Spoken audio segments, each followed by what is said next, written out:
Welcome to Assembly Calendar. I'm your host today, Val Pettigras, and with me, representing the 89th Assembly District, which includes Westchester County, is Assemblyman Robert Castelli. Very good to have you here. Thank you. It's nice to be back. Okay, and is a lot to go over, so I don't even know where to begin. I know that we've got the budget all taken care of, but that doesn't mean that the rest of the issues have been addressed. Absolutely not. But begin from the beginning. We'll start there. How about that? Okay. Hydrofracking. Now, that's not really a very interesting topic in and of itself, but what makes it interesting is that there's this controversy surrounding it in regards to whether or not there should be drilling for natural oil. Yes. Absolutely. Well, here's the thing. Let me give you the quick primer here. This is something that was invented by a Swiss scientist back in the 1700s. California actually banned it in the 1880s because they thought it was dangerous to the environment. And that was in the 1880s. Well, as we stand right now, we have the potential to do this pending licensing in New York, as a result of which we are in a situation where the licenses are pending. There is a moratorium on. I'm actually the co-sponsor on the moratorium against this. I'm not against us using our vast natural resources to eliminate our dependence on foreign oil. The only problem I have is the fact that we don't want to destroy the environment while we're in the process of extracting it. So it's been in the ground 280 million years. We can wait a little bit longer. There's a DEC and an EPA study going on concurrently. And once we get the response from that and find out if it can be done safely, we'll then make a decision. Until then, as I said, it's been in the ground 280 million years. It can wait a little bit longer. Let's listen to Assemblyman Castelli on the floor of Chamber as he talks about his stand, his position on hydrofracking. We'll be back with more Assembly Calendar. Our environment is not something that should be reduced to the level of a political football, Mr. Speaker, my colleagues. It is important. It is the one that we get.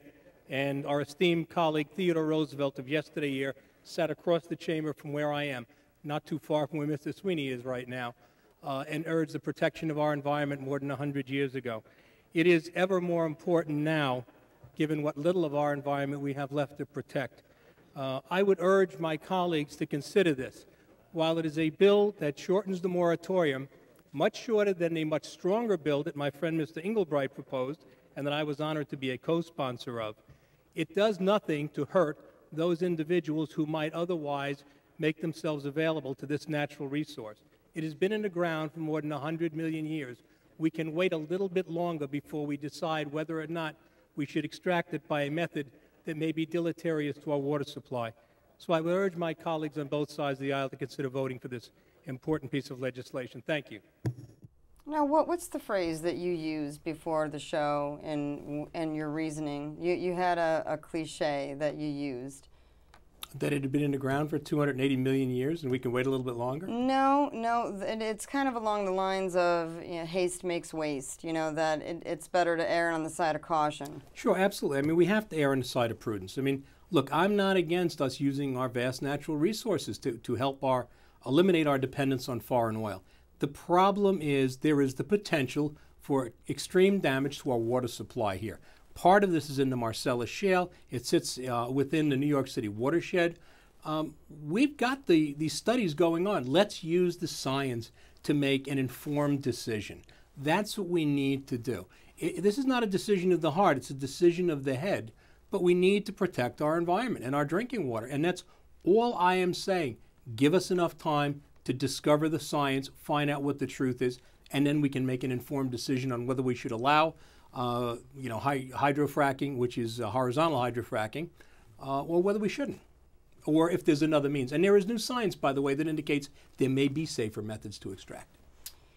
I want to get to the other issues that are coming up before the end of session 2011, but before we do, let's once again turn to the floor of Chamber as we see a very poignant introduction of the New York City police officers from 9/11. I too rise to honor these brave gentlemen. As a former police officer myself, I recognize the dangers and the hardships that they all endure on a day-to-day basis. I'm reminded after 9/11 when a young reporter said to me, "Boy, they were really heroes that day, weren't they?" And I looked back at him and I said, They were heroes the other 364 days, too. You just didn't see what they did that day. Gentlemen, as somebody representing Westchester and as somebody from your own profession, I thank you and I honor you for what you did. Outstanding, well done. Thank you on behalf of Westchester. I'd like to welcome you here,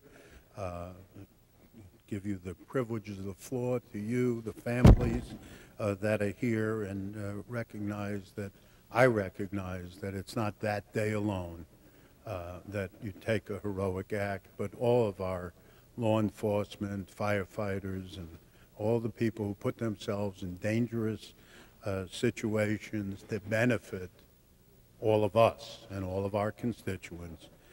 They are not heroes just on one particular day. Most of them, if not all of them, are heroes the day they first put on the uniform and commit themselves and their lives to benefit the rest of us and to place their lives in jeopardy on behalf of the rest of society. So we welcome you. We welcome all of you here. Hope you will come back. Hope you enjoy our deliberations today and just recognize the great heroic acts that you take every day, including this day in particular. Thank you for being here.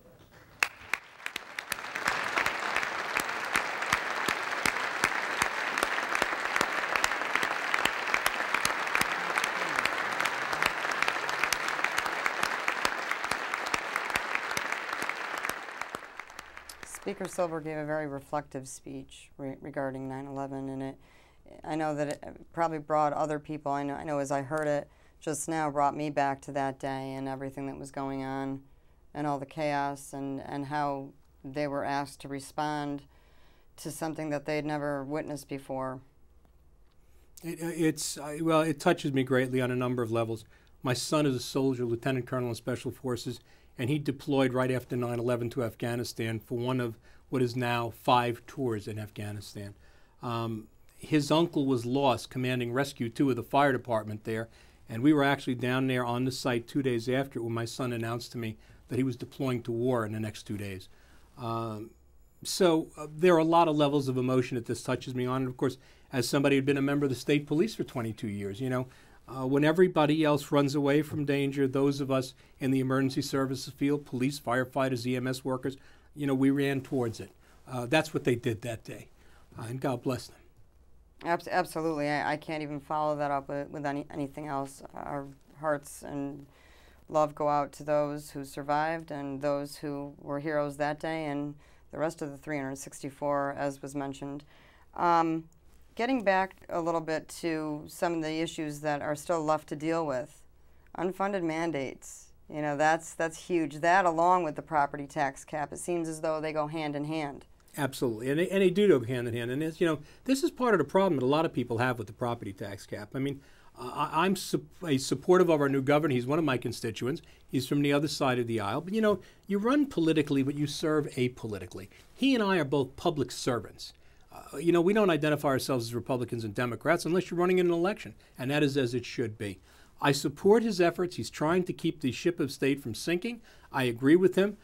His platform was my platform when I ran. So the tax cap is a good thing, but most people realize that if we have a tax cap without mandate relief, it could have a negative effect on us. So what he has asked for, and what we certainly would love to deliver, is the tax cap coupled with mandate relief.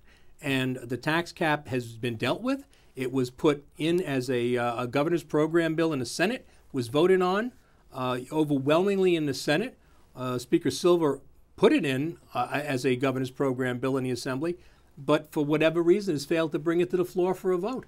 We'd like to see it come to the floor. We'd like to vote on it. And then we'd like to see the mandate task force release information so we can vote on it. Well, and we spoke before the show that people are already voting with their feet. Absolutely. And there have been several articles, especially recently, addressing the fact that people under the age of 30 are fleeing the state because there are no opportunities for jobs or a lifestyle that they may have been brought up believing that they wanted. Absolutely. And, you know, I mean, I have the dubious honor of representing a district in the county with the highest taxes in the United States of America. That's no joke, and it's nothing to be proud of. You know, I've got colleges, a small city, I've got an airport in my district, and a medical school. And the reality is, for instance, our medical school students, they graduate, they leave. They can't make a living in New York because we've made it too hard for them, and we've taxed them out of existence. Well, let's just go back for a minute, because the highest in the nation, really? Absolutely, highest in the Do nation. you know why that is? Part of- Other than the fact that New York, of course, is probably, you know, the highest in taxes overall, but why Westchester County? Well, I mean, obviously there are some reasons which are quite obvious. You know, I happen to represent a very affluent district, and God bless us that we have the kind of wealth and capabilities that we have. And certainly no one minds paying their fair share of something. But what you don't want to do is pay a disproportionate share of it. You know, in the town that I live in, the average taxes are over $20,000 per home. You know, so if someone gave you the house, you'd have to have a good job just to pay the taxes. That's insane. It's ridiculous. You know, another issue that is stirring up a lot of controversy, seems like they all do, and it's one that everyone should be on board with, but they're not, and that's the ethics reform. Everyone's, you know, talks a good game about, oh, it's necessary, and we open up the papers and there's scandal after scandal with public official, and yet we're still seeing resistance on this. Why? You know what? It's beyond me. You know, I hate to confuse things with logic, but I frequently do when I come up here.